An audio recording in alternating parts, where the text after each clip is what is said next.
but I loved it. It was a passion, right? And that's one thing I think I notice with kids, with coach, and even my own kids. It's I think that passion's got to come from within, right? And if they have that passion and that drive and that fire, anything is possible. That was 20-year pro Frank Banham, and you are listening to the Up My Hockey podcast with Jason Padola.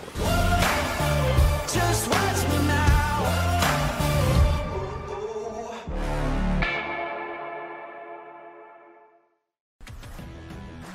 Welcome to Up My Hockey with Jason Padola, where we deconstruct the NHL journey, discuss what it takes to make it, and have a few laughs along the way. I'm your host, Jason Padola, a 31st overall draft pick who played 41 NHL games, but thought he was destined for 1,000. Learn from my story and those of my guests. This is a hockey podcast about reaching your potential. Hello there, and welcome back, or welcome to the At My Hockey podcast with Jason Padola. I am your host, Jason Padola, and today we have on Frank Banham for our holiday special. So I'm recording this intro on the 27th. I actually did the interview with Frank a little bit before Christmas, but if you're listening to this kind of as it is released, happy holidays. I hope that you and your family had a great holiday season and is enjoying a little bit of time off and some R&R. I know my family and I are, and it's been... This is the most amount of time I've spent at my desk here in the last 4 days, which is something that I can't really say in the last 12 months has happened. So yeah, warmest of wishes to you. But yeah, back to Frank. So Frank is a name that maybe you don't know as a casual hockey fan. He did play 20 years professionally. He was a draft pick of the Washington Capitals, and he did happen to score 83 goals in one WHL season. Which is quite remarkable. And he was actually part of a line that is, I believe, historical in WHL history. His line put up 193 goals in the 1995-96 season. His centerman was Mark Deyell. Those two guys had unbelievable chemistry. And Mark loved to pass the puck, and Frank loved to shoot the puck, and so that was a good combination there. And they also had Clark Wilm. Clark Wilm went on to a pretty remarkable, not remarkable, but a very, very solid NHL career. And he was the other winger on that line who kind of didn't get as much credit as maybe he deserved. And we talked about that in the conversation with Frank. But yeah, that line scored 193 goals. Clark had 49. Frankie had 83 and Mark Deyell had 61. And as far as total points are concerned, Mark Deyell had 159 that year and Frankie had 152. Clark had 110. The 159 points is the most that's been put up since that season, so nobody has been able to eclipse that mark in however long that is now. Jeepers, what is that, 25 years? And no one scored more than 83 goals. So really historical type of stats for that season. And yeah, so we talk about that season quite a bit. We talk about Frank moving on and what his what his journey to the NHL looked like. He did get some NHL games. He was actually able to score 9 goals in 21 games in one of his call-ups with the Anaheim Ducks, and we cover that a little bit. That by the way is about a 34-35 goal pace if he was to play an entire season in the NHL. I mean, those types of numbers would get you $6-7 million a year now. And for Frank, what it got him was not even really another kick at the cat. He didn't make the team the next year. He wasn't called up. He got called up like 3 or 4 years later by the Phoenix Coyotes for 5 games. And that was kind of it for Frank. So less than 100 games in the NHL. He did play for Anaheim, and he did play for Phoenix, but then he decided to move on and take his game overseas, where he had a ton of success overseas and really found a home over there and found his his love for it again. It's a grind. It is a grind being an AHL prospect. We've covered that before. The bus rides and the wanting to get up to the NHL. And maybe you do get your cup of coffee, and trying to fight your way through and try to become an NHL regular is no small task and no small feat when people do it. And for Frank, with his injuries and stuff, it was just started to weigh on him, and he decided to go to Helsinki, and he went over to Helsinki and he played a year in Russia, and he was over in the Swiss League, and he was in Austria, and then he ended up actually in Hungary at the end of it all. and had a great time in Hungary. He actually had so much fun that they asked him to if he would get his citizenship there so he could play internationally with the Hungarian team, which he did. He helped Hungary get out of Pool B into Pool A, and as a 40-year-old, we talk about Frank playing against the likes of Connor McDavid and Brad Marchand for Team Canada at the World Championships, and what a crazy experience that was for him. So it's an awesome conversation. I really did enjoy the conversation with Frank, and we do get really serious for a little while when we talk about Wade Belak, which a 500-game NHLer in himself, was a big, tough, strong enforcer from the blue line, a first-rounder to Quebec, and was Frank's roommate in Saskatoon playing with the Blades. And we lost Wade, 10, 15 years ago now, and yeah, we spent some time talking about that and mental health and and what it feels to lose somebody like that. And so we do get serious for a little while as well, and give Wade the respect that he deserves, and allowed Frank some time to reflect on his good buddy. But other than that, we talk hockey, and we talk development, and we talk upbringing and passion and all the things you'd expect from an Up My Hockey interview. So once again, happy holidays, and I give you my conversation with Frank Deyell. Joining us from Cincinnati, what state is that? Ohio? Cincinnati, Ohio. Frankie Banham, thanks for coming on the show, Frank. Thanks for having me, Poets. Appreciate it. Hey, man, no problem. This has been a long time in the making. We've kind of had a little mini discussions here and there over the years, and we're finally doing it. So thanks for getting on. Yeah, it's always great to catch up with past. I guess we never played together, but just that's the one thing from when you retire you kind of miss, is just that the connection you have with other players, right? It's, no doubt, man. And the length of time that you played, 20 years, you must have a lot of old teammates in the database, right? Like, it's crazy. All over the world. Yeah, I forget who I talked to just the other day, and I mentioned that I was chatting with you. Oh, it's going to come to me. But anyways, they were like, "Oh yeah," and they played with you somewhere overseas. God, I want to remember who that was. But anyways, it happens all the time, right? It doesn't take the 7 connections or the 7 steps. You don't have to go that far usually in hockey to find a guy who played with you or with somebody else. Yeah, the hockey world's definitely a small world, that's for sure. And it's yeah. And before we got on here, we just said that you're in Cincinnati, and then ironically, that was my very, very first ever pro experience with the Cyclones. So the Cyclones at the time, well, that was the IHL for the listeners that don't remember or don't know. There was the 2 leagues, the International Hockey League, which was generally an older, more established league, right? It was guys that had played pro for quite a while, or guys that had already been in the NHL and kind of were winding their careers down.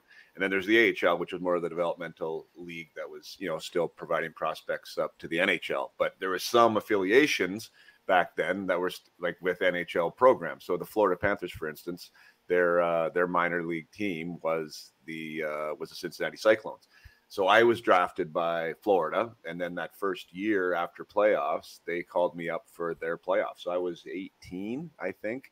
I think it would have been 18. Or maybe 19, because my birthday's in February. So it would have been 19. I was 19 at the time, and got called up to Cincinnati with a really old team, right? Like 30-year-olds, and like Dallas Eakins was on that team. There's a bunch of guys there. Donnie Biggs. Yeah, exactly. Paul Lawless, Biggs, like you said, there was a lot of guys on that team that were very established. And then there was me running around Cincinnati, not knowing what the hell was going on. But so we have a connection there. Do they have a team there still? I don't even know. Yeah, they do actually. There's still the Cincinnati Cyclones. They play in the ECHL, so they're affiliated with Rochester. So okay. So umbrellaed under the Buffaloes organization. Yeah. All right, because there's a lot more players, actually. I don't know how many there in Cincinnati, but there seems to be a lot more players in the East Coast League that are on NHL deals now. Yeah, it seems that way. Yeah, that's so. I think that's why they are all affiliated now with an ECHL team. So right. They know they have a spot to send their their prospects. And Jason Payne's an old teammate of mine from the Mighty Ducks here. He's the coach there now. So. They run everything kind of under Buffalo. So Buffalo comes in and they use their goalie coach. And is he so it's all I read stuff on him. He's the first black coach in pro hockey history, right? Isn't that what? Yeah. Yeah. Okay. Cool. Yeah. So what was he like as a player? What was he like to play with? Oh, he was a tough bugger. Yeah, yeah. We brought him up. I think at that point he was playing in Dayton in the ECHL back when they had a team, and yeah, we didn't know much on him when he came to our team, but heard he was pretty tough, and He was.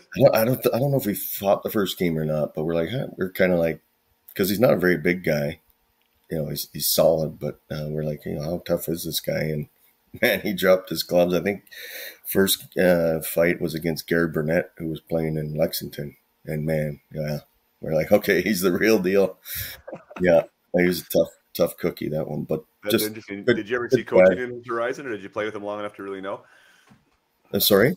Did you ever see coaching in his future? Like, did you ever No, I play with him didn't long enough actually. to- No, I knew after he was done playing, he was doing skills, lessons and stuff in the Toronto area, and yeah, and I think he was coaching midgets or some level there. But he's done a great job, Cincinnati. Um, he's a great person. I would view him as like a player's coach, which is kind of, that's more today's game and model. Yeah, So sure. yeah, he's done well. I'm happy for him. That's cool. Yeah. Where do you get out there and watch any of those games? What is do you know what that league looks like now? Yeah, it's I get down to watch some of the games. It's come a long way from back when we played. I think, back in our era that was basically the end of the line or end of the road really if you ended up there. Right? It wasn't the highest level, but I think now you just see even what I noticed playing in Europe was over those years, I was there in spurts from 2000 to 2016, and you could just see over the years how the levels had closed on the leagues. For example, UK compared to Switzerland or those leagues, and you see it now in the Champions League where that gap is closed within all the leagues, and that that carries worldwide. And so now you watch this ECHL. I mean, these players they're not far off from trying to make it the big stage. It's obviously a long road for them because, basically you're going to leapfrog all your players that are in the AHL that are obviously all under contract as well. But you see it often with goalies. For example, I remember watching the Cyclones were playing in the finals against Reading, and that's when Quick was playing in the ECHL. So you see goalies a lot. Right. Will make that, they only got to leapfrog two players where a forward, right? You got to leapfrog maybe 12 or 13 that are in the AHL. So Yeah, I know it's a big Little difference. on the That was road. actually that was the story with Spencer Martin this year. I mean, he was number 5 on the Vancouver Canucks depth chart there for a while, and he hadn't played an NHL game in whatever 6-7 years, and it just takes a few guys to go down, right, or somebody to underperform, and now all of a sudden Yeah. he's like the starter in Vancouver for the last 3 weeks or whatever. It's been pretty cool to watch him. And then you must have, I know you know the name, and you probably played with him somewhere or against him for sure. But Glenn Metroplet I had on a little while ago, and Yeah. he was one of the first. Well, I shouldn't say one of the first, but it was rare back then. I mean, he was one of those guys that played in the East Coast League and then made it to the A, and then made it to the show, and then stayed in the show, right, for a while. Like, what a super cool story that was. You can't help but love those guys that make it, right, from Yeah. the East Coast. Like, such a fantastic story. Well, Metro, I know him well. We're good friends. We still, keep in touch to this day. And just his work ethic, I remember playing against him. Man, for his size, he was a strong bugger. And he worked his tail off every day. He's in the gym after practice shooting pucks, That's the one thing. If you have that determination, and you stick to it eventually, you want it bad enough, you're going to get there. And that's, a lot of respect to Metro and kind of where he came from and where he got to. And was an unbelievable player too.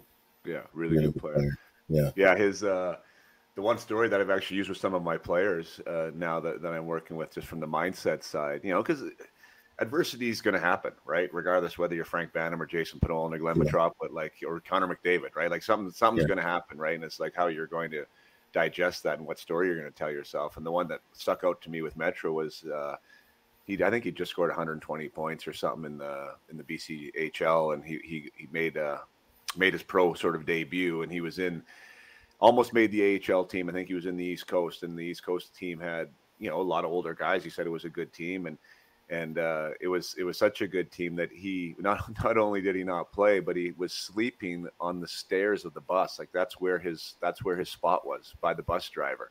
Oh yeah.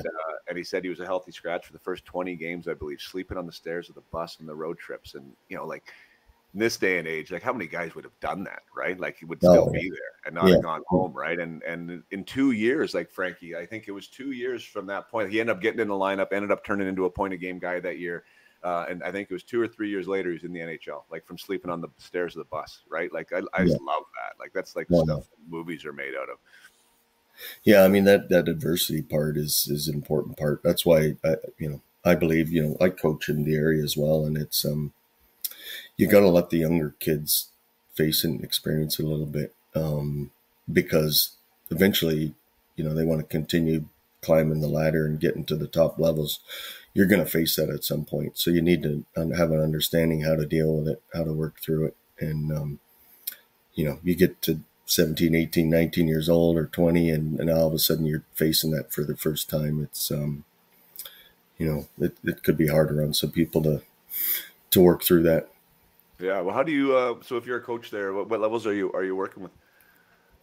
I work with all the levels really in this area, kind of, with all, practices and trainings and then, coaching wise, I'm usually, just with the 09 group.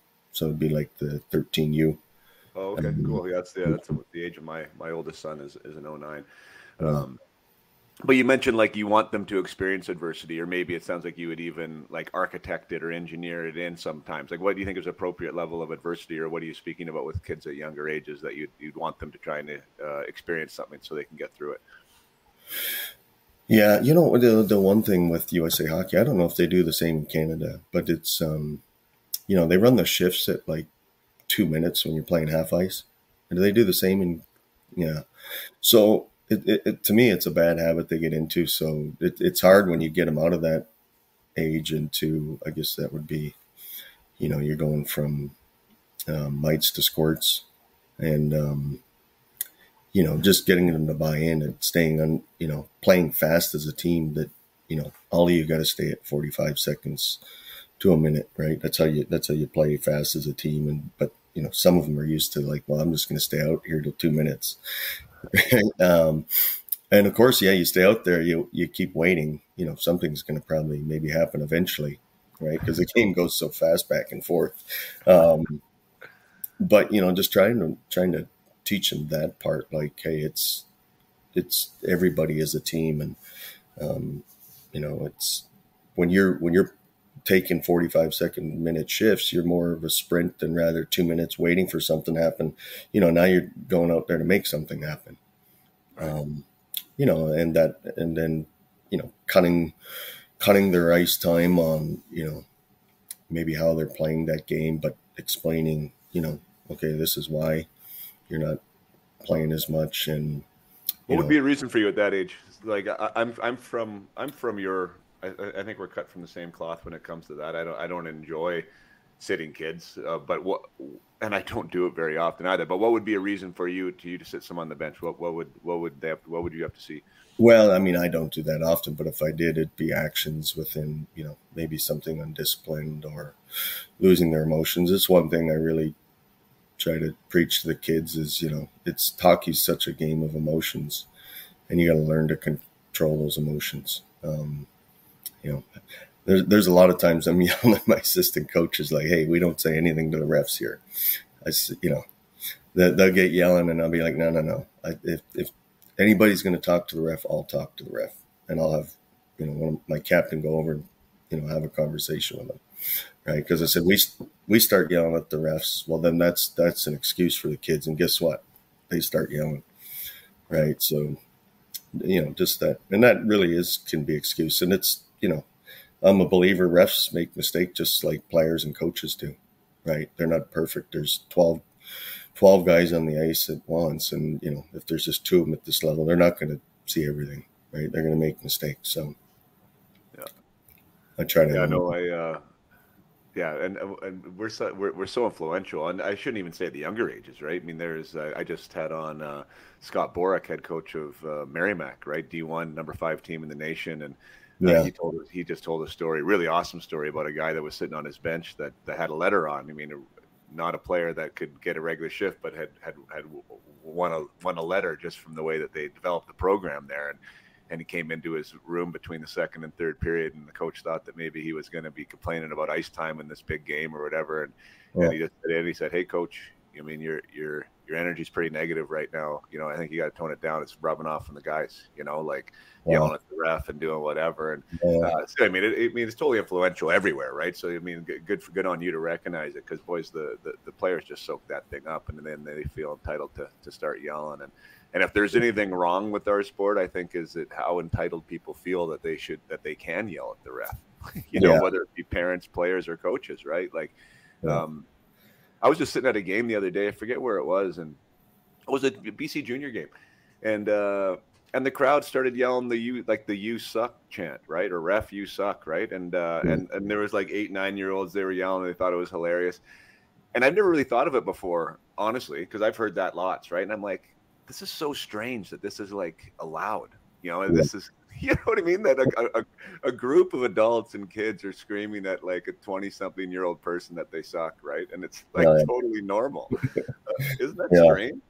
Yeah. No, I remember as a kid, I was probably maybe 12, 13. And back when I played in Calahoo, we played like PWD level, right? Was like the lowest level back then. And I was one of the obviously stronger players on the team, but you know, you're always getting hacked, tripped, whatever. You learn to deal with it, right? That's part of it. But there was this one game I was just like, you know, the ref wasn't calling anything. And finally, I don't know, I just lost it. And I ended up shooting the puck at the ref. My dad saw it. Oh, and that was the next day he had me signed up for reffing school. He's like, you're reffing now. So now I'm like 12, 13, and I'm reffing like old-timer games, and I'm getting yelled at, right, by these guys. And it's like, yeah, it taught me a pretty good lesson. Like, hey, you better respect the refs.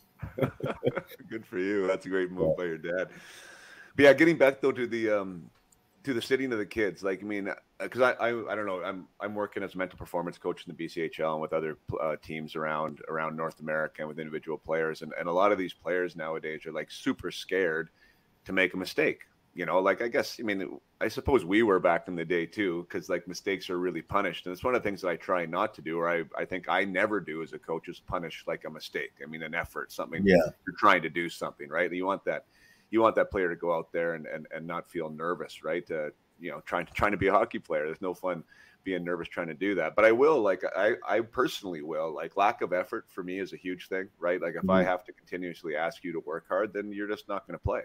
You know, like that's kind of a non-negotiable for me. And the other one would be, like you said, respect. Like, lack of discipline would be a thing. And then for me, the third one is like, depends on the age group, but like U13, U15, like if there's a route or if there's an assignment that you're supposed to do and you continuously not do it, like I just can't put the player out there. I mean, they have to be able to adapt and listen to that scenario. So it's never a skill thing for me, and it's you know, it's never a mistake thing. It's usually about a being able to listen thing or a compete thing. Yeah. And I've never set a player for mistake. You know, I tell all my players, hey, this is a game of mistakes. The other team's going to make mistakes as well. I mean, even at the NHL top level, there's mistakes being made, you know, but it's what you do to react after that mistake, you know. So, you know, something like that, I'm not going to sit a kid for that. It's more, you know, discipline and controlling the emotions. Yeah, good for you. I love your statement there. It's what you do after the mistake. Like, that's totally a narrative for me. Like, if players start to recognize that it's totally not about the mistake, but the story they're telling themselves is how they respond after it. Like, how do I show up? What type of player am I after this goes wrong? Like, it changes the wiring, you know, on the mistake itself. It's like the opportunity comes after the mistake, right? Like, the mistake is nothing, but it's like the opportunity now is how do I show up in this game for my teammates, you know, for my coach, for myself. And I love that you said that, because I think that really can be inspiring for them. And yeah, I mean, as creative the game is nowadays too, right? Like, I really don't stress a lot. What I started with kids was just teach them the game defensively, right? It's you can create great offensive opportunities out of good defense. So really, the only kind of structure part of it is the defensive game. Offensively, you show them different scenarios and things to try in different situations. But I basically let them do what they want, be creative with it. Right, that's the game nowadays. And even you look back with Gretzky back in the day, how creative he was. Just doing things that we'd never saw before. And now we see, this day and age with some of these things these young kids can do nowadays. And it's, I'm a big believer of that. It's a good part of the game. It makes it exciting. Seeing creative stuff happen on the ice that you and I had never dreamed of trying. Yeah, no, exactly. Yeah, I couldn't agree more. I mean, from a coaching standpoint, that's how I try to approach it too, is more concept based as opposed to systems, if that makes sense. Like, like offensively, you're trying to create 2-on-1s, or you're trying to create space for somebody else, or you're trying to find that empty space, right? Like, how do you do that? What's the concept behind creating those opportunities? And I think as a coach, you can definitely encourage that. For instance, how active defensemen are now on the blue line, right? Like in our day, they just pretty much stood there, right? They weren't able to go anywhere, and now they're super active in the O zone, right? They can leave the line, they can walk the line, they can come down the middle, you can do the high scissor play, and so just exposing players to what that looks like and what the options are, and then allow them to be creative within those concepts, I think is super important. Because I think gone are the days, or for the most part, gone are the days of how we were coached, which is generally probably pretty strict systems in almost all areas of the ice. Yeah, that's a big thing. It's what I tell kids now, and even my assistant coaches. Part of that is not only teaching the team, but having the coaches all on the all in the same boat, really, on what you're trying to teach and stress. And I tell kids now, it's there's not 3 forwards, 2D. It's 5 offense, 5 defense, right? And if my defense can go, I want you to go. I want you, because the game is around offense a lot. So, and it's harder to create now as well, I think. Than you got to work a lot harder, and you need your defensemen involved to create offense. I want to take a short break from my conversation with Frank to thank you, as always, but especially right now because we are heading into a new calendar year. 2022 is about to close, and 2023 will represent season 3 of the Up My Hockey podcast. And I just wanted to say thanks for everyone who's listened, everyone who's downloaded, everyone who has subscribed, everyone who has taken the time to let me know what the conversations mean to them, or how they've used them, or how it's helped. And I'm grateful for every one of my listeners. I'm grateful for everyone who chooses to spend time with me and my guest on a weekly basis. And like I've said here in the last month or so, I'm definitely looking to double down on the podcast and to make sure that I have an episode weekly, and to make sure I keep providing fantastic guests with great storylines, and that's what you can expect from me in 2023. More of the same on a consistent basis. And thank you for being here, and thank you for taking the time to write the reviews as well. I mean, I always say that, and sometimes you guys listen and sometimes you don't, but I know, like, for instance, there's 52 ratings on Apple Podcasts right now. A lot of them you can't review on, but Apple is where most of you are listening from, and most listeners listen from. About 50% of my audience is on an Apple device, and there's 52 ratings to date, which I'm grateful for every single one of them. But it's crazy when I think about what the overall download stats are, and the overall download stats are like over 40,000 at this point. So as far as from a percentage standpoint, it's obviously not a huge chunk, and it really does not take any time at all. If you just go to the podcast on your device on iTunes and you press review, and you can press 5 stars, and you can just give a thumbs up if you want, is really all you have to do. It can be that quick and it can be that easy. So yeah, I mean, if you are one of the people that haven't reviewed yet, or even if you did and it was a couple years ago and you want to put another one on there, I believe you're allowed to do that. So it definitely helps. It definitely lets me know that you guys are listening to this and that you guys care and want to get back and want to help spread the word about the podcast and keep moving up the charts. I'm actually back into the top 100 in Canada for podcasts and elsewhere in the world as far as the charts are concerned. At the peak, the podcast was hit number 24 in Canada, which is I'm quite proud of and quite impressive, to be honest, considering that there's zero distribution from media channels and zero money spent on advertising, and it's just me in my office and producing these things. So that was pretty cool, and we're back into the top 100 now with being consistent and with you all helping by downloading and keeping listening to the pod.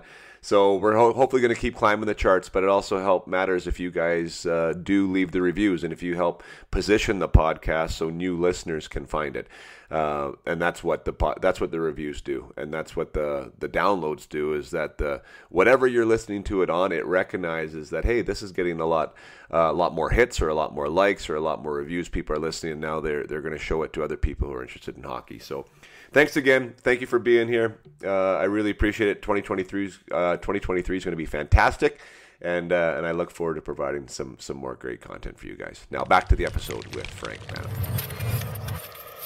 You mentioned Calahoo, so we should actually start there just with your own story. We haven't really even touched on you yet, but Calahoo, Alberta, I've never been.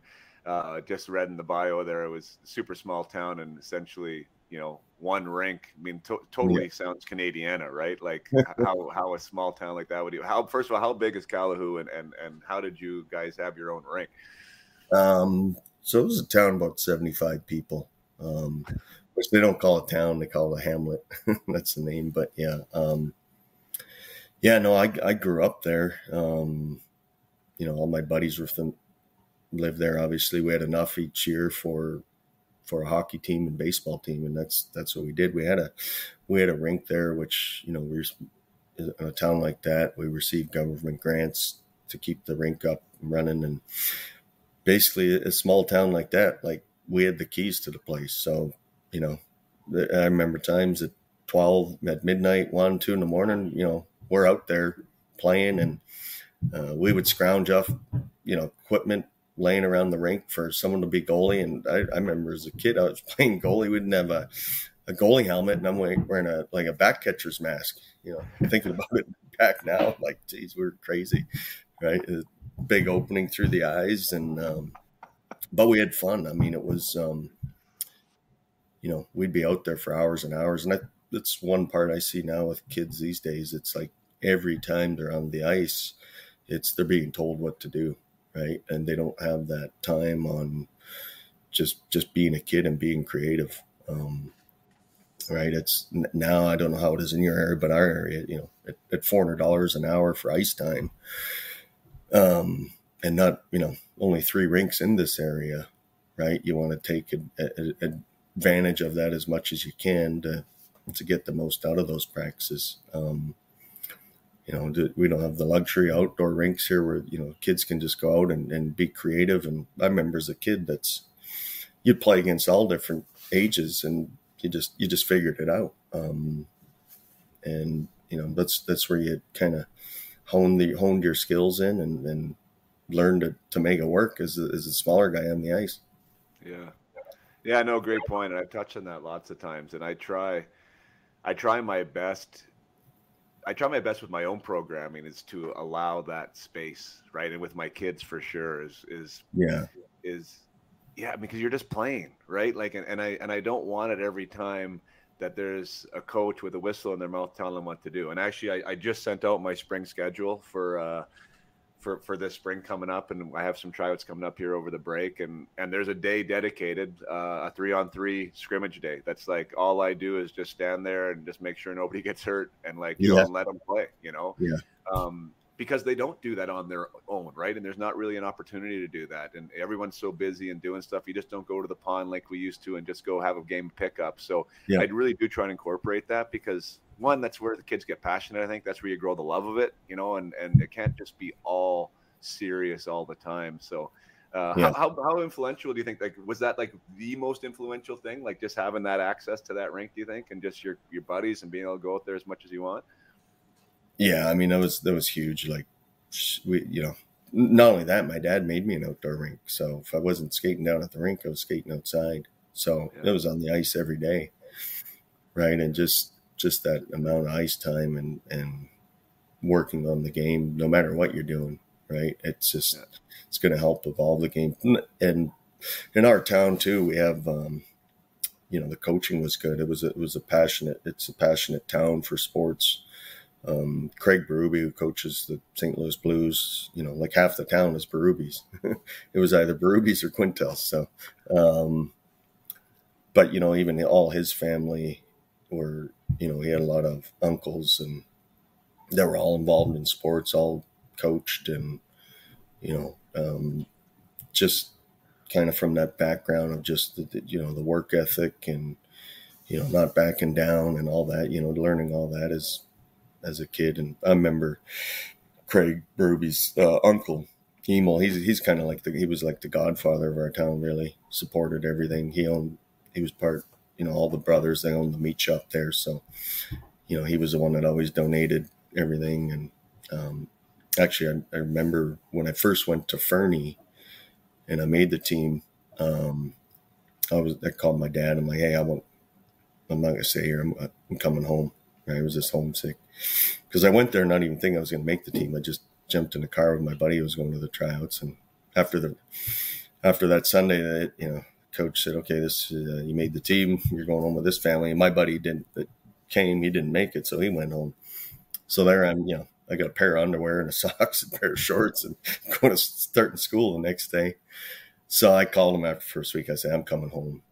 And then he had Emil call me, which is Craig Berube's cousin, and he was just talking. We had a good conversation. He was like, you should really stick it out if this is what you want to do. And he's like, I'll tell you what. He's like, this month, he said for the season, I'll give you, I think it was back then, $20 a goal and $20 assist. So the first month, right, I get a letter in the mail. It's like $300 cash in there. Right, 15, 16 years old. Like, this is great. So a couple first 2 months went by, and then he called me. He's like, I'm gonna have to knock that down. We're gonna go to $10 a goal assist. Yeah, that's awesome. Yeah. Well, what a great supporter, right? I mean, what a great. Oh, yeah. So he the whole town was, it was a family, right? It was everyone together, and it's. For a town of 75 people and Craig Berube to make it, and that I made it. And there's actually another player that's playing in Chicago now from our town, Ian Mitchell, who's with the Blackhawks. Yeah. So it's a pretty good ratio for a town of 75 people. No kidding, man. That's awesome. Yeah. And what about as far as like the length of season? So like, when did the ice go in or when did it come out? Because like you said, there was a baseball there too, and I think back when we were growing up, there was definitely not a full-time sport. I mean, hockey, which it seems like it's turning into nowadays. Like, when would you be on the ice all that time, and when would you not be on the ice? I can't remember when we started back then, but I would guess probably September, I'm assuming, and then would go to May, April. Yeah. And it's, but, and then we would, once spring came, we started play fastball. But there were times, they'd take the ice out where all of us buddies still go down there and still play ball hockey. Or then once I got older, right, because I saw Craig Berube was shooting pucks during the summer down there all the time, right, just in his running shoes and his gloves and his stick. Well, then, then I started doing that, and, then became a ritual, like, okay, now I'm doing that every day for 2-3 hours a day and just shooting. And I really noticed a difference. At that point I was playing in Saskatoon, and I remember the summer before I'd scored the 83, like I was religious, my gym routine, Berube started taking me to Panthers gym, which was down in Edmonton where he was training. And a lot of the NHL guys were training there, and with Daryl Duke, and right after that, I would come and straight to the rink and shoot for 2 hours. And, it was just every day. And my shot that was probably the best my shot had ever been. I mean, I could put the puck wherever I wanted. And that was just from the continuous shooting. And it's funny, I played with Ovi in Moscow. I went over there, and that was the year he got drafted. And I saw him after practice, like he was out there an hour shooting. Guys were already at the gym, showered and gone. And he's still on the ice. And then he come off the ice after, and I was kind of like that when I was younger as well. But at that point, I'm 30. I'm like, man, I'll get my 20 minutes shooting in. I'm good. But he'd be out there an hour, and then, then into the gym after that. And it's just, that continuous repetition. But I loved it. It was a passion, right? And that's one thing I think I notice with kids, with coach, and even my own kids. It's I think that passion's got to come from within, right? And if they have that passion and that drive and that fire, anything is possible. Right. But it really cool. comes. Yeah. I love that story. So that was, so again, like the influence, though, right? Like of having somebody. Well, one of the things I always talk about is, like your personal standards when I'm working with whoever it is that I'm working with, right? Like where do you need to grow, right? Where do you need to elevate that standard or that personal expectation? And a lot of times your environment is so influential in that because, there's one slide I have on this one presentation. There's like this dog, like it's essentially like a lap dog, like an LA lap dog. And then there you have like the Huskies up in Alaska, right? And the LA lap dog might think he had a really hard day because he went for a little trot down by the beach for 20 minutes and, he's exhausted, right? It was 30 degrees out and holy smokes, that's tough. And then you have the sled dogs up in Alaska, right? That have to catch their own food and, they travel all these miles. And I mean, and so I'm, my point is right. Your perspective totally matters, right? Like you might think you're working hard, but and until you be around a Berube who's shooting pucks there for 3 hours, I mean, every day you're like, holy shit. I mean, I guess that's an option, right? Maybe that's something that I could do, right? And then you grow your own personal standard, but what that looks like. So, I think that's amazing that you were able to see that. And then one that you not only you saw it, but then you chose to adopt it, and then you also saw the benefits of it. Like, go figure, right? Yeah. Yeah, that was even when I started going with Berube down to Panthers gym. Deyell Duke was our trainer then, who then eventually became, the Oilers athletic trainer. But I remember my first summer I went with them. They were hard workouts. Boxing was just a part of it, right? We did that. I mean, obviously I did that not for my game, but like Deyell Duke used to say, like, yeah, I know you're a scorer, not a fighter, but we need to work on this so you can defend yourself, right? So we did boxing every day, but the hard part was the running and the stairs. So we would go downtown Edmonton because the gym was close, where they have real long stairs along the Riverwalk there, and we were running those. I remember the first summer. I mean, they were so hard. I threw up like almost every week, all summer, and then the next year it was like, man, I maybe threw up once, right? But Deyell had always pushed us, and his saying or his motto was, mind over matter.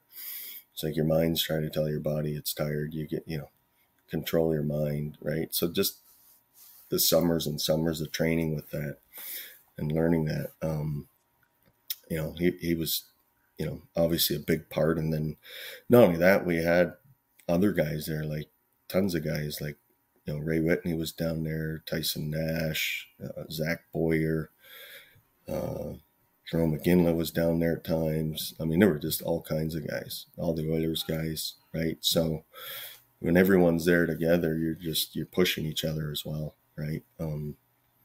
So I really noticed that year that I scored 83, that year, just that summer.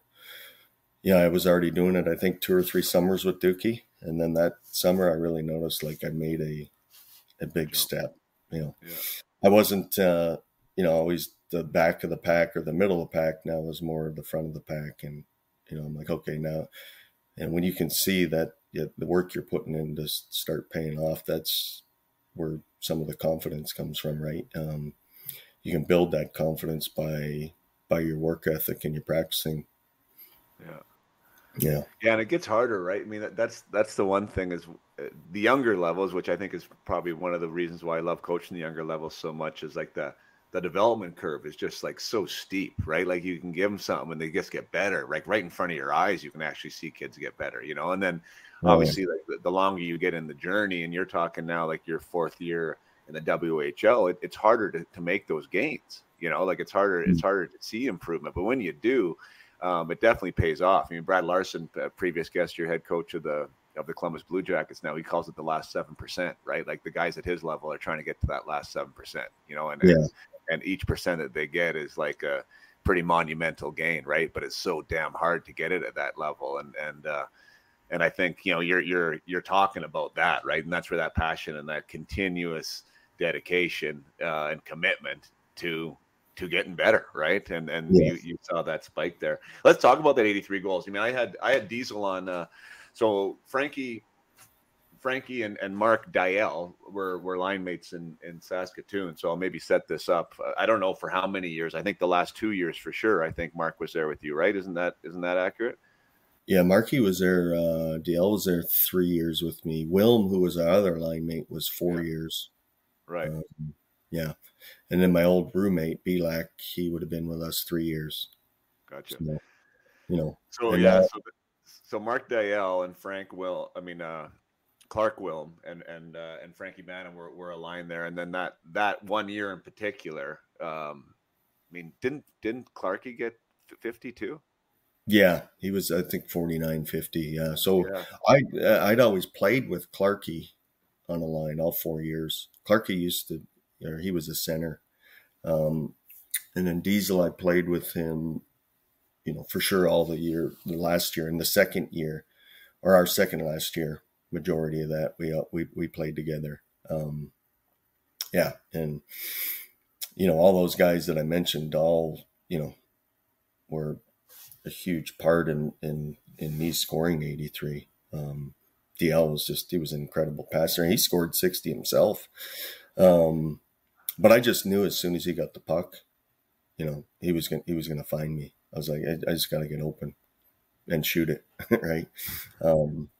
It was just perfect ingredients for a line with Wilm, who, you know, he did a lot of the dirty work, obviously in the corners, rough, and he could score as well, and had good hands, could make plays. And then even having Belak on the backside, right? Although, you know, skill wise, that wasn't, you know, his attribute, but the presence he brought with his size, you know, we lived together, so we were almost pretty much like brothers, right? So anyone was taking runs at me, right? It's you got the toughest guy in the league backing you. It bought me a lot of space. It buy me an extra 3 feet of space, which that extra 3 feet that adds up at the end of the year. So, you know, even though he wasn't the DL who was setting me up, or Wilm setting me up or doing the work for those 83, he was definitely a part of that as well. Right. You know, that extra 3 feet of space he bought, or you know, the opposition thinking twice of running. Because I remember that season, there was, I can't remember the guy from PA, was their tough guy, took a pretty good run at me, and Belak was right in there. And the rest of the year we played PA. I think the guy was scared to come and hit me. I would be too if I had Belak on my heels chasing me around. He was right. He was a tough customer, but great person. But yeah, no, it was just we you know, all three of us as a line just got off to a real hot start, and just continued it, and we just kept snowballing and building and building. It was like, I remember 4 games, you know, you're sitting there in the national anthem, and you know, you're mentally going through everything in your head as the anthem's, you know, being sang. And I remember just thinking, you know, I'm going to score this game. I had that much confidence. I just don't know when. And sometimes we'd score first shift. Yeah. And it was just got off to a great start, and just kept snowballing from there. So it was obviously a fun year with, you know, I had 80 and DL had 60 and Wilma had 50. That's a lot of goals on one line. Well, it's crazy. It's actually crazy, and I mean, I was in the WHL at that time too, so we saw what you guys were doing though over there in the East, and it was like, holy smokes! And I remember talking to Deyell because he was saying like, who was your coach at the time? Donnie Clark. Yeah, Don Clark, and he said like one thing that you guys did have, which maybe some other guys didn't, was just essentially unlimited ice time. He's like, you'd come to the bench and the coach would be like, no, you're staying out, or like come off when you want to, or like however he would say it. But he said it was nuts. Like you guys just played a ton, and you guys had great chemistry, and just like I said, it just snowballed. Yeah, well, then the power play too, right? And we had a hell of good defensemen too, like Corey Sarich. I remember Sarich; he was the one that assisted I think it was the goal when I broke the record of Herb Pinder was 78. But you had defense like that, Corey Sarich, Pavel Kriz, which was a Czech player, really good, passer and playmaker from the backside. Chad Allen. Or I think, Ali was with us, which Ali was a really good player. And, and then even, Paul Buchkowski, which Butch, I think he played a little bit with us, maybe if Willie was hurt. But he was another, great player as well.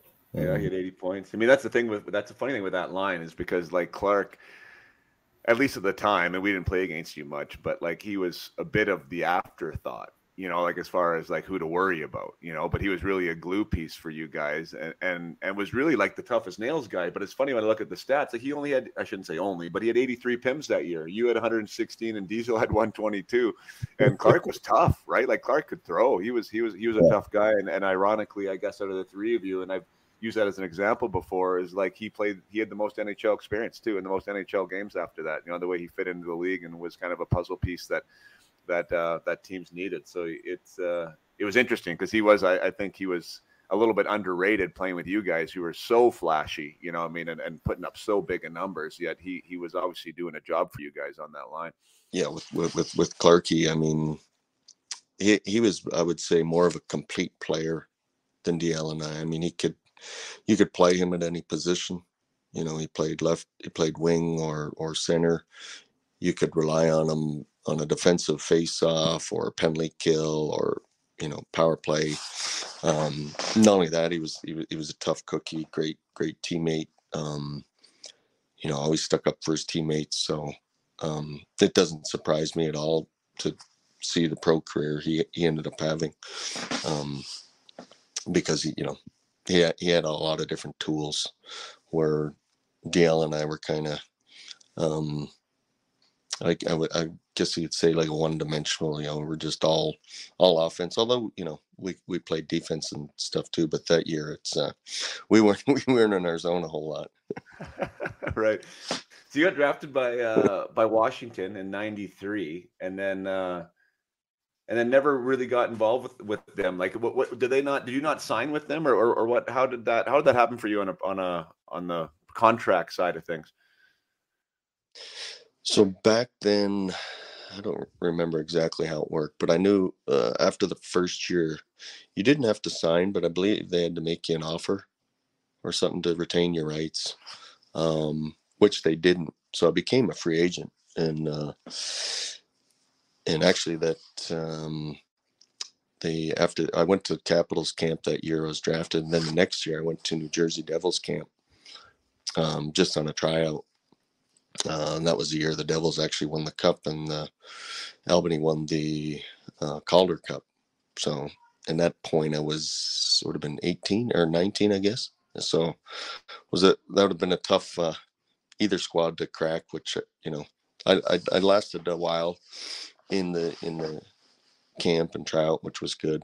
Not like the typical one. It's one of the first guys group leaving and heading back to junior. But it was good experience. And then the next year I actually went to Chicago Wolves camp after my year junior, which was the IHL then. And they actually made me an offer to stay and play on the team, but it was a two-way deal between the Wolves, which was the IHL, and the ECHL. And I remember actually talking to Deyell through that, saying, hey, because I think he was already signed by the Leafs, and I was like, yeah, thinking of staying here, taking this. And he said, no, he's like, come back to junior. He's like, I'll promise we'll light it up. We'll get you something better. Right. So if you basically your center telling you that, who's the one who was feeding you the year before to get you 50. Right. It's like, okay, let's do it. So we came back, and then that, we got off to that great start, and all three of us were doing great. Well, Deyell, I think Willie had signed with the Flames during that time, and then around Christmas, worked out well because of the free agent. And actually the Caps tried to sign me then. They made me an offer, but I was getting other offers at the time and decided to sign with the Ducks. So that's kind of how that worked. Yeah, that's pretty cool. So Yeah. kind of, I don't know what you would say, but I mean, you're looking for work essentially, right? You're going to AHL camps, and you know the Capitals who drafted you kind of would probably feel a little bit overlooked, and then all of a sudden, you know, that's after a 50-goal season, by the way, everybody. Like, you know, he's a free agent, 50 goals in 70 games. That's no slouch at all. But it came back, and then all of a sudden now you're the bright shiny penny that all these teams are lining up for because you're even producing at a higher rate. That must have been a pretty good feel-good moment. Yeah, it was because it's, you know, obviously it's your dream to continue on and make it to that next level. And you know, I was basically running out of time. It was like now or never, right? Because I'm playing my overage year, and so you know, I didn't know what the plan was for that. So that's it was exciting to, you know, now find out, okay, there's teams interested that want you, and you know, that next step is going to happen. So, and that's the thing with hockey, is you never know what everybody's route is different. Sometimes the right place, right time. You know, I even tell kids today, it's Derek Ryan, who played over in Europe when he played for in the Austrian league. He played for the Hungarian team that I'd played for. You know, and he was a good junior player. Then played CIA, played U of A, and then after his career there, came over to us over in Austria, and he had a couple good seasons there, and then I think he was 3 years there. Then he went a year in Sweden, had another good year, and now 30 years old, he signs his first NHL contract, and he's playing in the NHL and has been ever since. So, you never know what you know what the path is, you know, like we'd said earlier, you still have that determination and drive, and that never, you know, never dies away or never goes away. It's you know, eventually it can work out for you. Yeah, I actually had Derek on as a guest. I never knew him before. I can't remember. I think I connected with him on Instagram or something. But we had the Chiefs lineage in my favor, I guess. And I reached out and loved hearing his story. Like, amazing story, and yeah, one that we celebrated on the podcast. A good episode to listen to if anyone hasn't yet. I think we should do Wade. I mean, maybe talk about Wade. Because I mean, if you were his roommate and stuff, and I mean, I just knew him from, you know, being part of that generation, right? Like, I never knew him personally. I never played with him. Has since passed on for those listening who don't know. I don't know. How do we do Wade justice? I mean, I heard from everybody that's ever known him that he was like just a gentle giant, you know, like was a super nice, caring guy. And I don't really know much surrounding his death, to be honest. You know, mental health is such a bigger topic now these days, and people are speaking about it more. Is there anything that we should chat about when it comes to Wade and sort of what happened with him? Yeah, I mean, it was devastating. Yeah, it's, but when I look back, I remember the first time that we were going to become roommates, and his mom, he came from a really good family, you know, really family orientated, and was just a great person, but funny, you know, he's always making jokes. But I remember his mom brought him over to our billets. He was going to move in with me, and she, you know, although they lived in North Battleford, which wasn't too far from Saskatoon, she's like, well, you make sure you take care of my Wade. And I'm like looking at him like, so I said there, I said, well, I'll take care of him off the ice if he takes care of me on the ice. And well, he ended up doing both, really. But yeah, just a good person, and actually, great human being. When that happened, I'd talked to him a week prior, and it was just sounded the same, right? Just happy, joking, and never knew for a second that there were any issues going on. And then and I was actually speaking with him, trying to convince him, like, hey, come play one more year over in Europe with us, get you come over and play with us. And I think at that time, though, he was doing the Battle of the Blades. And but yeah, no, we as roommates, we're really close. He'd come to my hometown, I would go to his place in North Battleford. Even during the All-Star breaks, he would fly to see me where I was at. So it was really hard, when that happened, just knowing what the person he was, and how happy he was, and to not know that on the inside, because he was always cracking jokes. I'll never forget, he invited me out to his cabin place in Saskatchewan, close to North Battleford on the lake. He's like, so me and some buddies from Calahoo headed out there one weekend, and he's like, oh, I got this new boat. He's like, I want to take you tubing.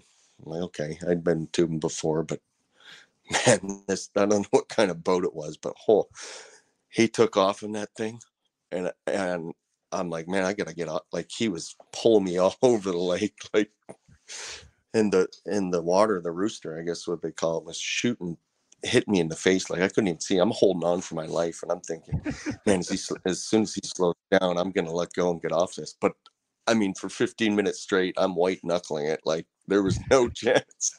And finally, I flew off, and he comes around and he's laughing. Oh, was that fun? I'm like, I'm never going on that thing again when you're pulling me. I thought I was going to die. Yeah. Oh man, good times. Yeah, he was a good man. Yeah.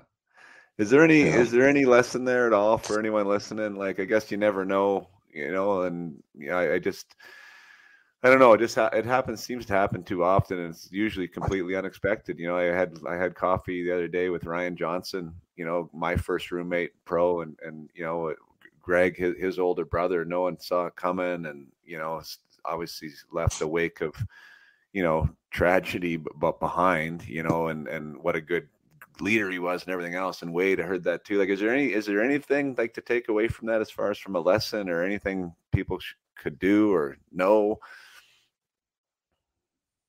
Yeah, I think about that now. Like, is there, how our conversation, was it, do you take things for granted? Was there a sign there, or something to, to do whatever you can to help them out, right? So I've thought about that a lot after it happened, and yeah, it's just sometimes you just don't know, but it's as take a lesson from it is, maybe not taking things for granted as much, and being more aware of the situation. But when I look back at it, it's I didn't really see any signs there, to be honest. Yeah. Which is kind of the tough pill to swallow for me on my end, just losing a great friend like that. That, as I said, like, I had a lot of respect for him. That, the year I scored 83 and even 50, it was, maybe he only assisted on a few of those, but it's, in my mind, he assisted on all of them. Just because I think people knew how close we were, and it was like I was like his little brother, right? So when you have that,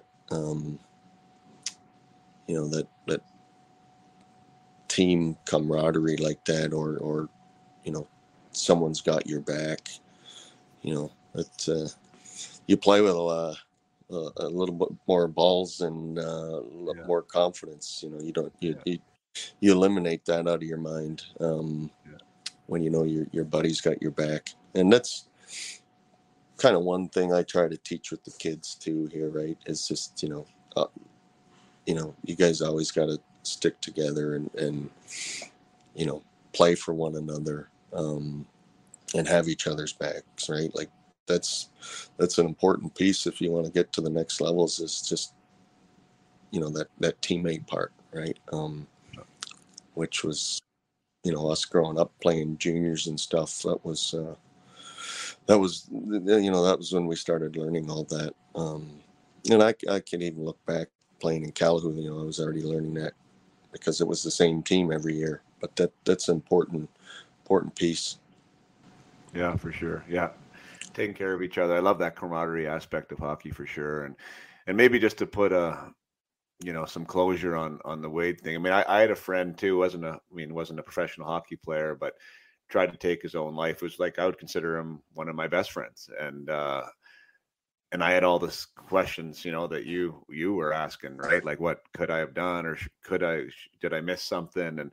And I know the people around that. I mean, those are the questions that you ask. But I think, what fortunately he's still here and he's doing fine. But like the thing that we kind of came to is that it was the person that's feeling it needs to feel comfortable enough. Because I'm sure that you would have loved to have had that conversation with Wade.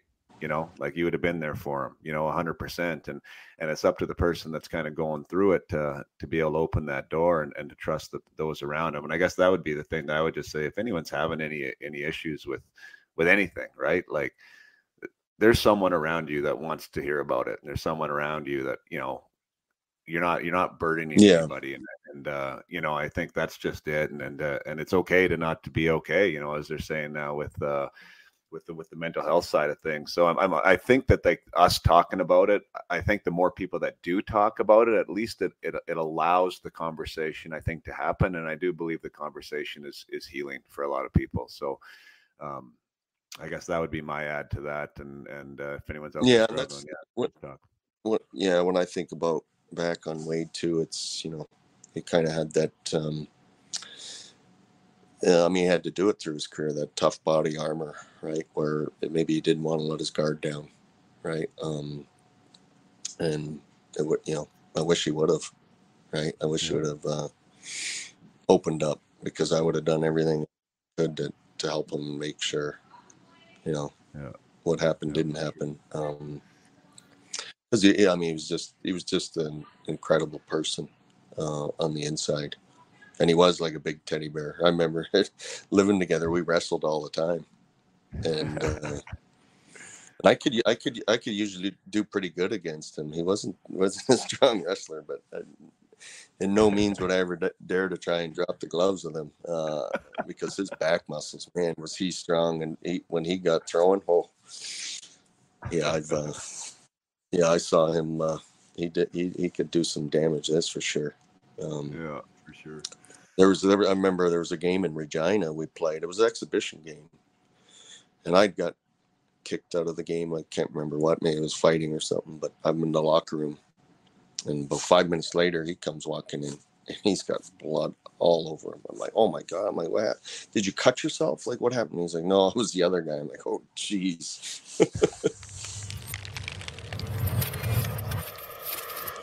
Take another quick break from my conversation with Frank, just to remind you of what Up My Hockey is on the other side of this podcast. So Up My Hockey is obviously this podcast with Jason Padolan, but Up My Hockey is also a service to teams or a service to players for mental performance and for the mindset side of the game. I've developed a program called the Peak Potential Hockey Project. It's a 4-week program, 4 different mindset themes that are included in that, and individual players can take that course with me.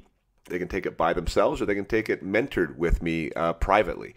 So I have my mentored mission. I also have my guided mission, which is a group of athletes taking the program together. And also, like I said, the solo mission, where you just purchase a program and take it by yourself.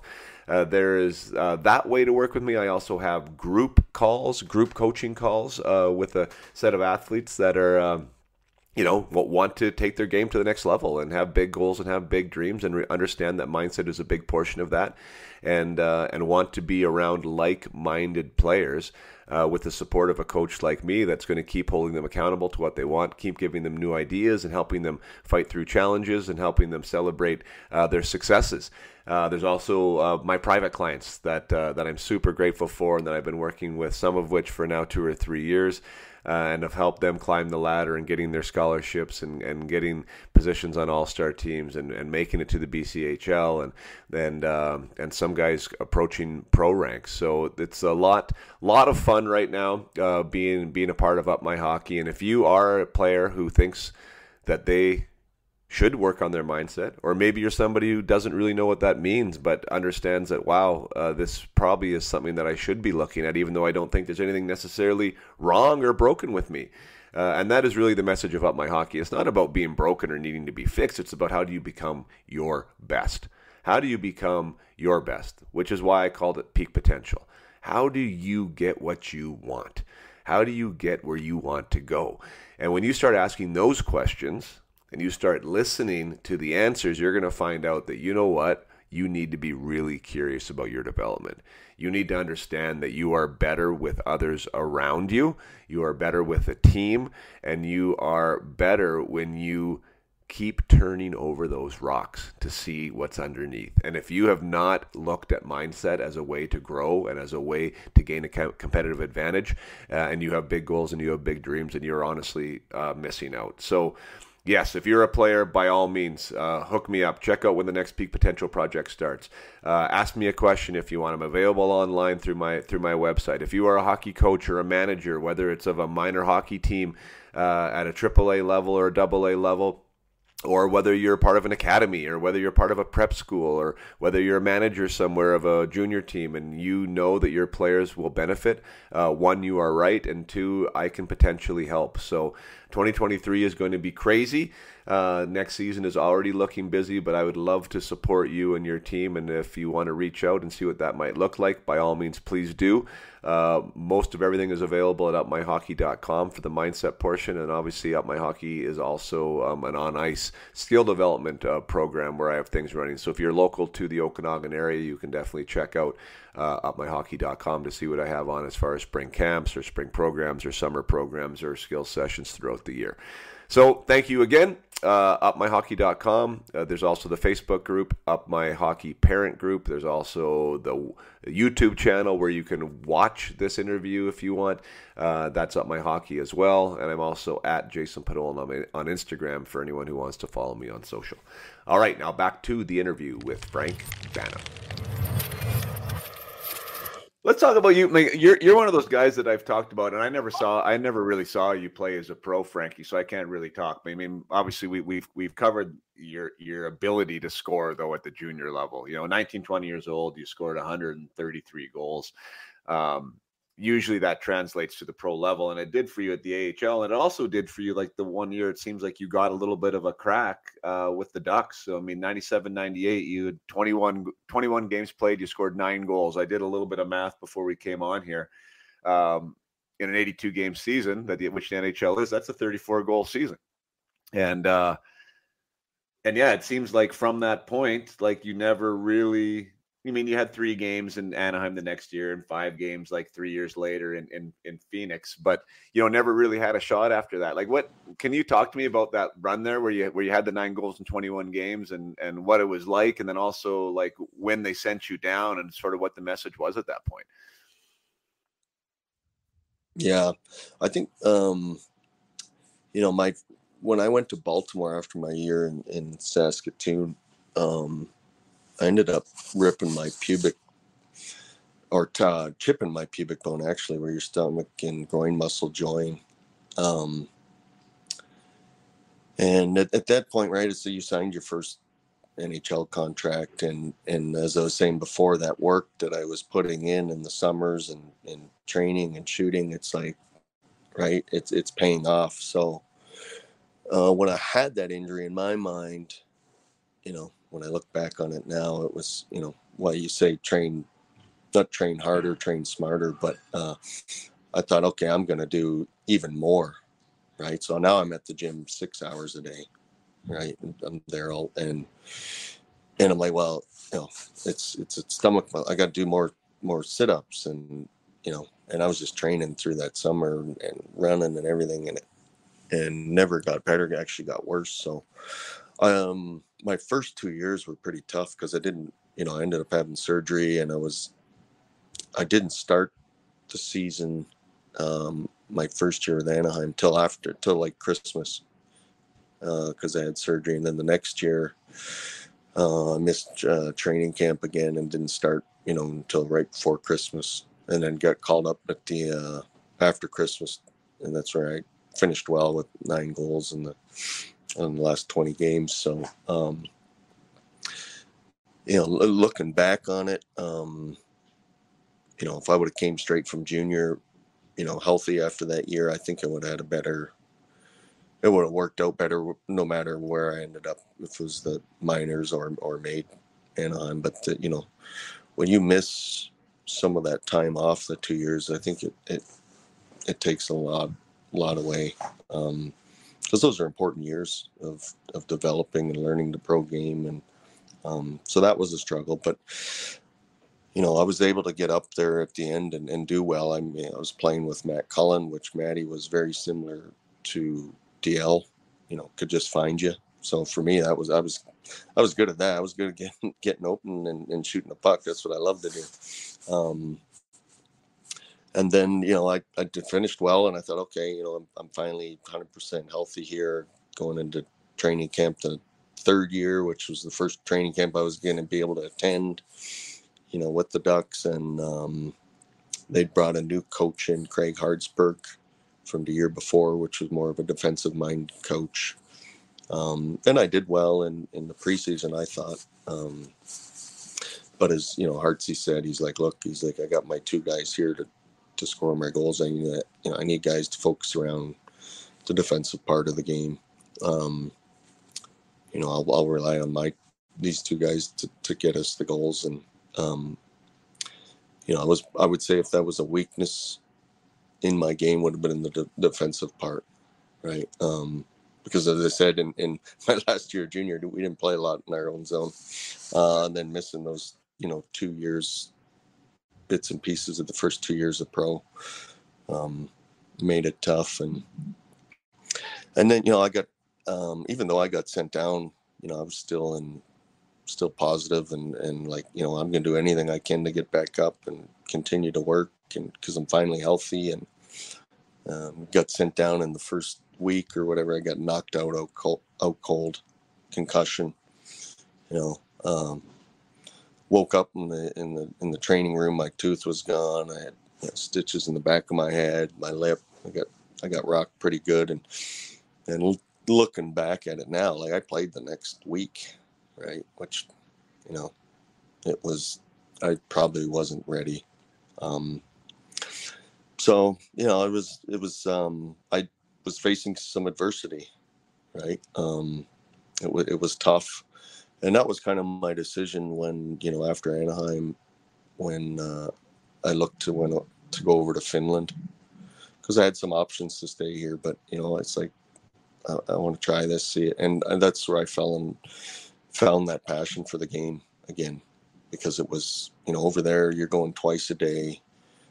Training camps are a month long. It's, you better have passion for the game or it's going to be a long year there, because it's nonstop. It's hard training, but I loved it. I loved the Finnish people. They're very hardworking people, very unselfish players. And I found the love for the game again then, because those first, 4 years with Anaheim was a struggle with the injuries and everything, made it tough.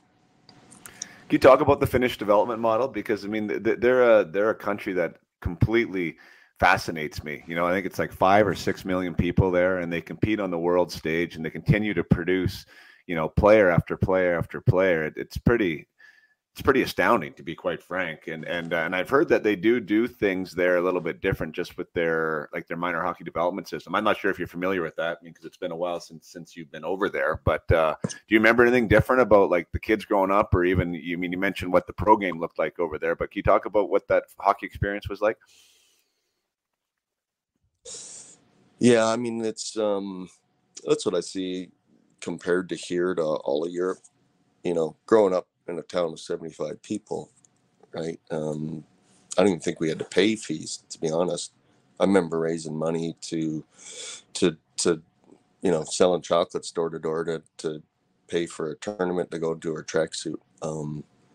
We're over here, right? As I tell kids nowadays, I'm like, listen, if the game was this expensive when I was growing up, I would have never been able to play. So you better be thankful and grateful to your parents and grandparents and everyone that helps out, because it is a big commitment, not only time-wise, financially-wise. But if we get back to like Europe and stuff, even Hungary, and my buddy's running the Hungarian national program, but they get a lot of funding from the government, right? So it's these kids can get on the ice all the time. It's not costing them an arm and leg. So you're getting more people involved, and they're getting more ice time than probably the kids are over here. And not only that, it's over there, the way they run it is the coaches all stay within that age group they're coaching. They don't move up with the kids. So, for example, like a mite level, it might take you 5-10 years to master that level. Where, when I started coaching, right, I'd always tell parents, just because I played the game 20 years doesn't mean that makes me a good coach, right? It's, as a coach, you gotta keep learning and evolving, and you learn, little things and what works, what doesn't. But over there, right, it's those some of those coaches are 20 years at the mite level, 20, and then it goes level by level. And just the practices, I mean, they practice so hard. One thing that I liked there was, because you are practicing so much, and what would tend to be back, I don't think it's like that now, but back in our era, right, when you practiced, you didn't have so much time to practice on your individual skills and get that up, keep that sharp or improving that, right? It was, you did that on your own time, right? Because our practices were, because of all the travel and everything here in the pro game, you may be working on, team structured stuff for systems or whatever, power play, or, your forecheck, or, and back then, it was, the skills part of it maybe was forgotten about. But over in Finland, like that was part of, there was at least a practice, especially when we're doing 2 a day, one would be specified on the skills part of it. So I actually, to be honest, I think my game improved more in one season there than it did 4 years over here between the American League and the NHL. Although, I was injured at the time, but I just noticed, and was that improvement because of that passion I found again, and that, giving it back? I'm not sure, but I know, like, my game really came, it came to the next level after just one season there. But yeah, I mean, I remember the first time I went over there, my first practice, I'm thinking, oh my God, I'm like, can I even play in this league? Like, they practice so hard. It was like a game.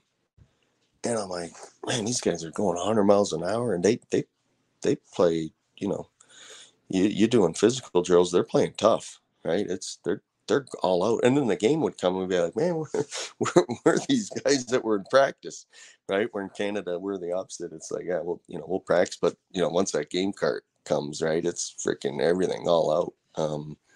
Where that kind of surprised me and shocked me, the way practices were. Like, they were intense, and guys went hard.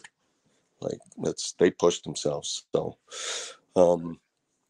yeah, and it's like, as you say, a country of 5 million people, you see where their national team's at, right?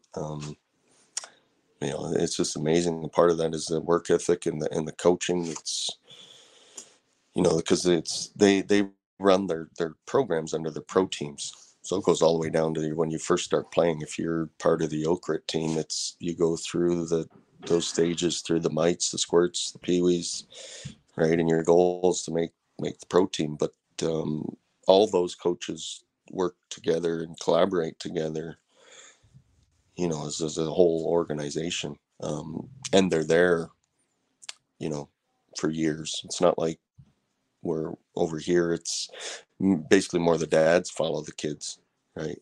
With the coaching. So I think it makes a big difference. Yeah. That totally would make a big difference for sure.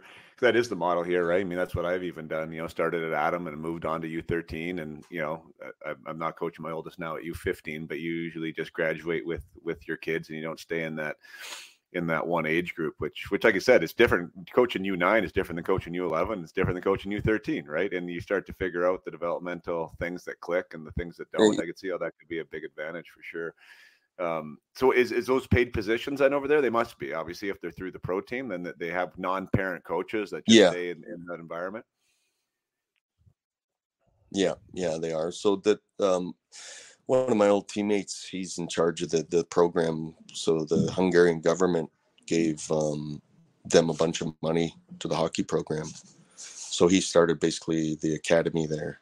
Or there was some type of academy before, but it starts at I can't remember, maybe U12 and goes up from there. So they got all these teams. So they got 2 ice sheets and they got all the locker rooms for them there. But he's got 30 coaches he's hired, 30 coaches for all those teams, and he's got ones designated for everyone. Like all the equipment's provided for these players and kids. They're on the ice like every day. And so I was there this summer and I asked him, he's showing me around and everything, what they're doing. And I was kind of asking my opinion on things. And I was like, so I asked him, I said, what's it cost each kid to do this? Basically it's almost like what a prep school would be here. He's like, oh, it's free. I'm like, what?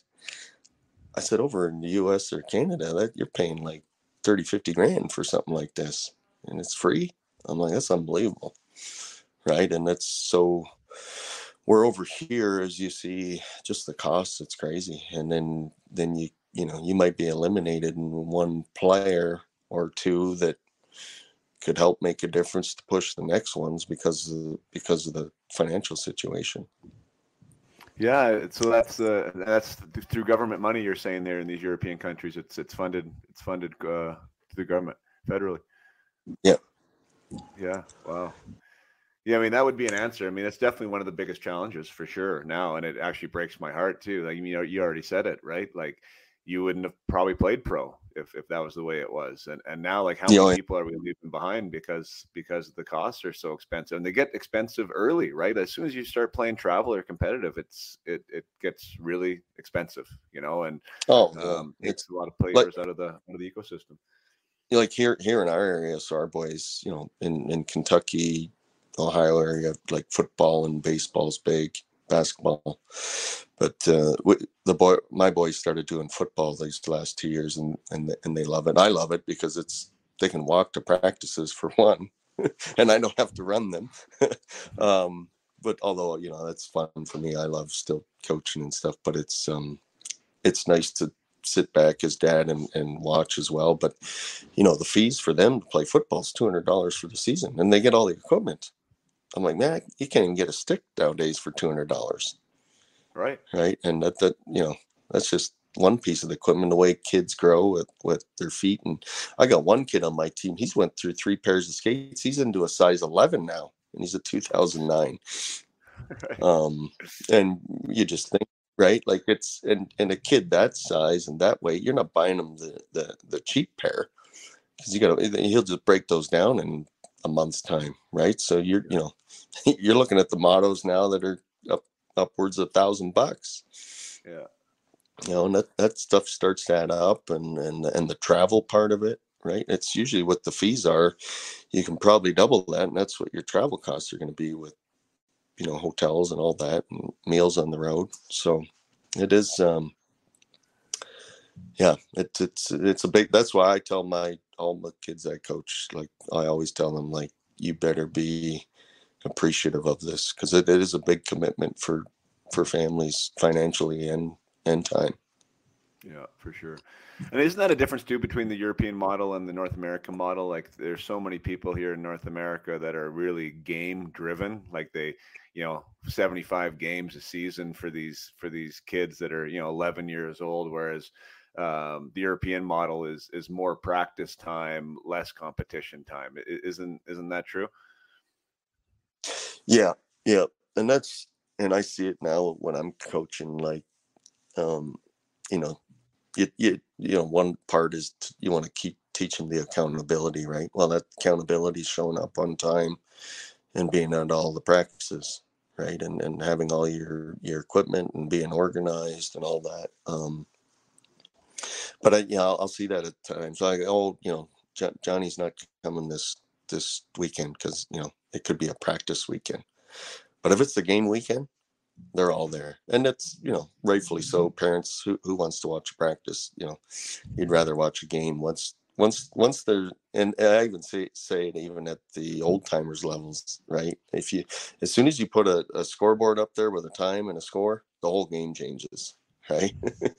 It's just that psychological part. But it's, I tell my parents, so we use that iceberg analytics, and I use that as a teaching tool, for the team and for the players individually. But it's amazing, these analytics nowadays. And some parents say, well, these analytics are crazy. I'm like, well, it's the same as analytics has always been kept. It's stats, it's games played. It could be goals, assists, penalty minutes, could be for goalies, shots or whatever, right? It's just now it's taking it to the next level with the analytics and the stats. But ones that I look at with the kids when I run them is the shift time, possession time, and all that. But I'll tell kids, okay, Connor McDavid's probably he's your best player in the world. He plays 25 minutes a game, and he's got a minute and a half puck possession time. So he plays 95% of the game without the puck. So, I said, well, now look at our team here, our top player. He's a minute and a half puck possession time. He had 17 minutes ice time. He's playing majority of the game without the puck. So I'm like, where do you guys think you're going to get better? Right? Now you go to a practice of 60 minutes, you probably get 60 minutes of puck possession and time. Right. So when you break it that way to the parents and stuff, and it's just that's the reality of it. And that's the one part, trying to teach them, okay, there's more to the game when you have the puck, right? It's if you're going to play the game 90% of the game without it, right?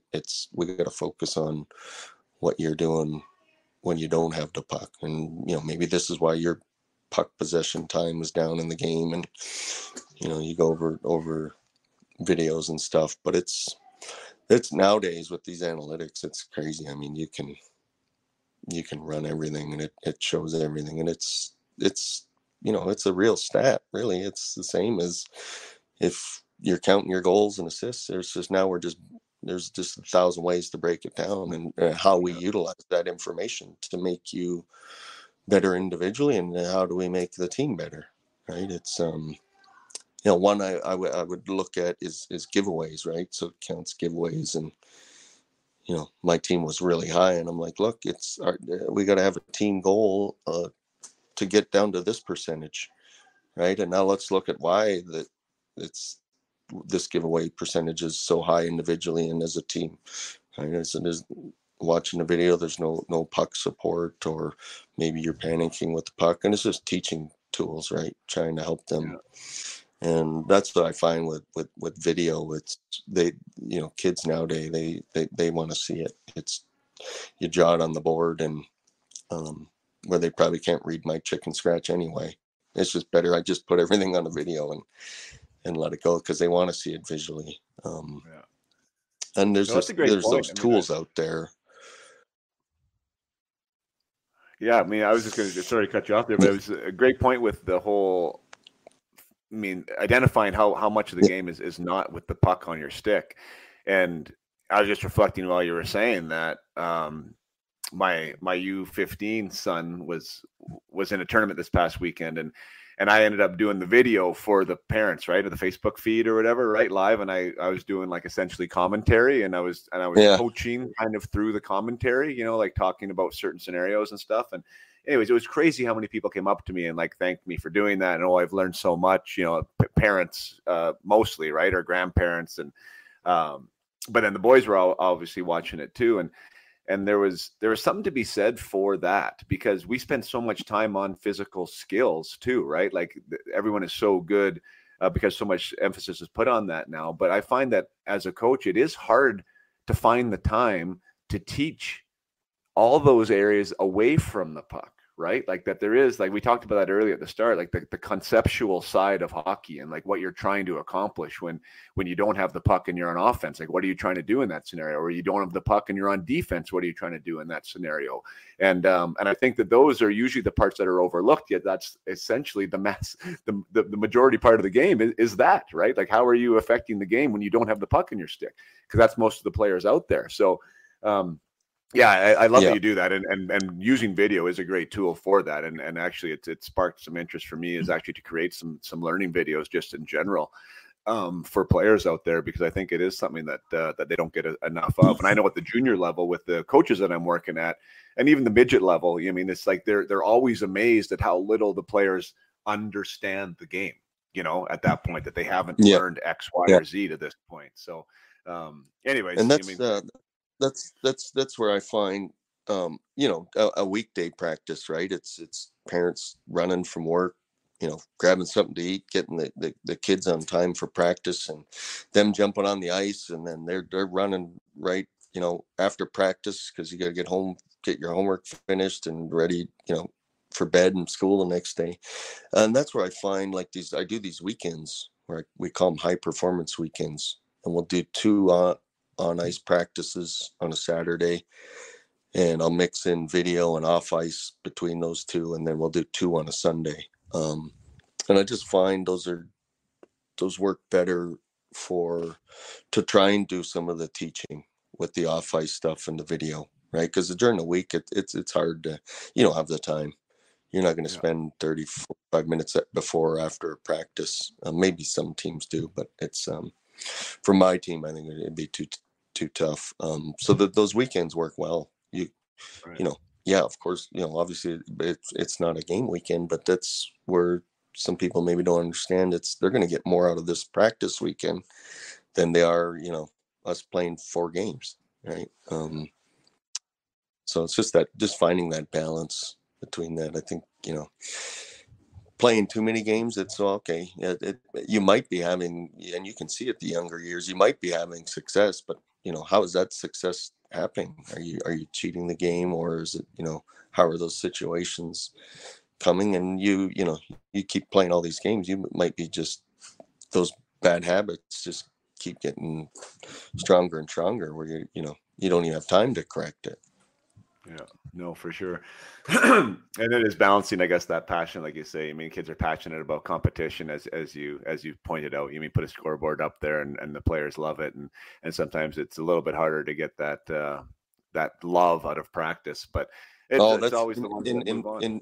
In practices, that's I'll do like a red versus black team stuff. Oh yeah. And that's, well, you know, when we played, right, it was when that stuff happened, man, you know, that was usually when fights would break out. And but that's where you know, obviously not at the youth level, but you're trying to create that competitive part in the practice, and keep it obviously within the boundaries, because you know, I tell my kids, like, look, you guys are still on the same team, like, you know, yeah, I want you guys playing hard, but I don't want you guys trying to take each other's heads off either, right? You're still on the same team here. But yeah, just trying to create that in practice, and that's you know, that's when you see them get engaged, and you know, you're getting the most out of them. So anytime that I can do that to make it a competition, it's I really see them, you know, now they're sweating, working, which is what you want. Yeah, for sure, for sure. Any, I think we should touch maybe just on your time with the Hungarian program. You're of Hungarian descent, and you got to spend some time with the team program there. What was your experience like there on the international level, and being a part of what Hungary had going on? Yeah, so when I played when I first went to Austria, I went to the Red Bull team out of Salzburg, and that's where I played majority of my end of my career was in the Austrian league, and I just. I tell people, they ask me, well, where all did you play? I said, well, whoever would hire me, basically. I was all over the place. But by my last 4 years was the team out of Hungary, which was in the Austrian league. And Kevin Primo, I don't know if you remember Kevin, he was the coach there. He used to coach with the Oilers. So when I first went there, and there were some other players there, Harlan Pratt, who he grew up in Redwater. You'd probably remember him from Sherwood Park. So there were some players that I knew there, and so when I first went there, I really loved it. I loved the country, the people in the city. The Hungarians actually remind me a lot of the Finnish, just just real hardworking people and down to earth, and kind of about the team. And so I really enjoyed it. We had some good seasons there. And after my second season, they'd approached me, and at that point I was 39. I was I was unsure. I was thinking, well, enough's enough here. Because the kids were getting at the age too. They were going to Hungarian school. They actually both spoke fluent Hungarian. Right. My wife and I always say, well, if they were smart, they would have kept it up, and they would have had a secret language against us. We wouldn't have had a clue what they're talking about. But of course, after a year gone from there, they lost it. But no, the family and I really, really loved it there, loved the people. They were great to us. And so that the team had approached me, say, hey, would you be willing to play on our national team if we were to get you citizenship? And I said, yeah, absolutely. Because I after the 2 years there, I'd built relationships with all these Hungarian players, and majority of our national team players were playing on our team that played in the Austrian league. So in my mind, it was like, yeah, if anything I can do to help the team and help my existing teammates, absolutely. So they granted me, and there was another Canadian guy, Andrew Sorower, who's from Saskatoon area. They granted us citizenship, and that at first we'd actually just got it like 2 weeks before the World Championship tournament. So we were unsure of, okay, are we going to get it? Are we going to play? Because we stayed after the season to train and practice with them, and we ended up getting it. And we went to, it was a Pool B in Krakow, Finland, or Poland, sorry. And we qualified to move up to Pool A. I was like, wow, it was unbelievable. Like, it was a pretty exciting time for Hungary, and it was great because after that, like I was telling you earlier, my friend, who's running the academy there, right? It was okay. Hockey drew some attention. Soccer was always the number one sport. Right now, they started putting more money into the hockey program, and rinks started going up. So it was cool to see that happen, like to be a part of that. That team was helping change the culture and everything of hockey in the country of Hungary. And then the next year we went Pool A, and that was playing against Canada and US. My last game, I retired after that tournament. I was at that time 41, but my last game was against Team USA, playing against players like Austin Matthews and all these great players, and Connor McDavid, right, playing against Team Canada and Brad Marchand, and just seeing it was amazing to see kind of where the game has came from where we started. How much, if I look back through those 20 years, how it evolved, it's unbelievable. really. What was that experience like? Like that's so like to win. I didn't realize Hungary was even a Pool B, so that was surprising me to hear that. And then you to qualify for Pool A. Wow, what an accomplishment! What was that like? A 41-year-old Frankie Banham trying to keep up with Austin Matthews. How were you doing? Yeah. Well, that my last year is I was really probably when I hit 35, 36, the knees started to really go, and my one knee was pretty bad. I guess millions of shots, right? Just shooting and shooting and falling on the ice. It was just starting to catch up. So my last year, well, I had surgery that summer, and then I was just fighting my knee. I was getting it drained. I was getting drained every game, and they were shooting it up like it was.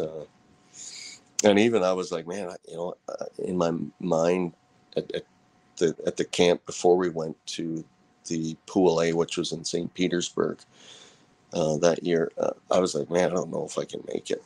Like my knee was shot, and I'm like, you know what, I gotta do whatever I can. So I talked with the coaches, and we'd agreed upon, like, they're like, well, we want you there no matter what, whether it's if you play or not, but just for the support. The younger guys all look up to you, respect you, and just you being around the team is enough. So we'd agreed that before then that I wasn't going to play all the games.